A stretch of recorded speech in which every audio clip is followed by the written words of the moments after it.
Good morning. Good to see you again. Great to see you today. We're going to continue with our devotions, just thinking about what the Bible has to say about our current situation with COVID-19. I'm going to ask Jenny to read from Romans 8, from verse 18.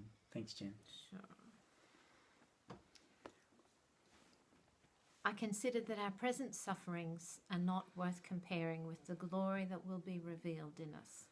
For the creation waits in eager expectation for the children of God to be revealed. For the creation was subjected to frustration, not by its own choice, but by the will of the one who subjected it, in hope that the creation itself will be liberated from its bondage to decay and brought into the freedom and glory of the children of God. We know that the whole creation has been groaning as in the pains of childbirth, right up to the present time. Not only so, but we ourselves who have the first fruits of the Spirit groan inwardly as we wait eagerly for our adoption to sonship, the redemption of our bodies. Thanks, Jen. I wonder if you ever lose perspective. Do you ever have those moments where something goes wrong and suddenly everything seems hopeless?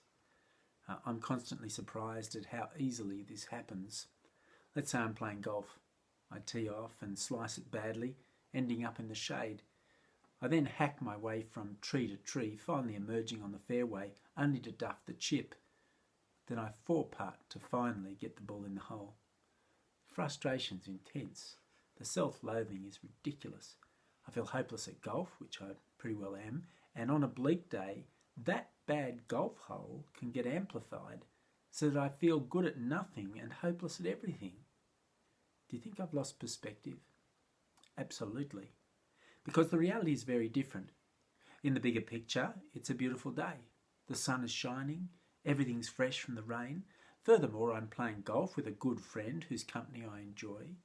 I live in a prosperous city in a peaceful country. My health is good and I'm about to head home and enjoy a delicious meal with a lovely family. What strange creatures we are that we so easily lose perspective. In Romans 8, 18 to 27, the Apostle Paul seeks to help us keep right perspective on present sufferings in view of future glory. Look with me at Romans 8 verse 18. I consider that our present sufferings are not worth comparing with the glory that will be revealed in us. Present sufferings can easily become all we see if we take our eyes off the bigger picture of God's good purpose and plan for our lives. Well, what are these present sufferings and what is the future glory that's to be revealed? Look at how Paul describes them. For the creation was subjected to frustration, not by its own choice, but by the will of the one who subjected it, in the hope that the creation itself will be liberated from its bondage to decay and brought into the freedom and glory of the children of God. The present sufferings flow from the creation being subject to frustration. That frustration began at the fall, when sin entered the world through Adam and Eve with their decision to reject God's rule. The scriptures tell us that God himself subjected creation to frustration as a result of human sin. Outside the Garden of Eden, life became hard, work became frustrating, childbirth became painful. When mankind's relationship with God fractured, creation itself fractured as well. Look with me at how Paul unpacks this further in verse 22. We know that the whole creation has been groaning as in the pains of childbirth right up to the present time. We see the groaning of creation in things like droughts, fires and floods. We see its bondage to decay in hurricanes, earthquakes and pandemics. Natural disasters lead to human tragedy and death on a regular basis in a world that groans and longs for redemption. But it's not just creation that groans. As creatures who live in this fallen world, we groan too. Look with me as we read on, verse 23. Not only so, but we ourselves, who have the first fruits of the Spirit, groan inwardly as we eagerly await for our adoption to sonship, the redemption of our bodies. Each day I look at the worldometer to check on where the various countries are up to with the coronavirus pandemic. Here in Australia, the reports are fairly encouraging. with a total of 6,642 cases, 71 deaths, and less than 20 new cases a day now. We're down to now only 1 or 2 deaths a day.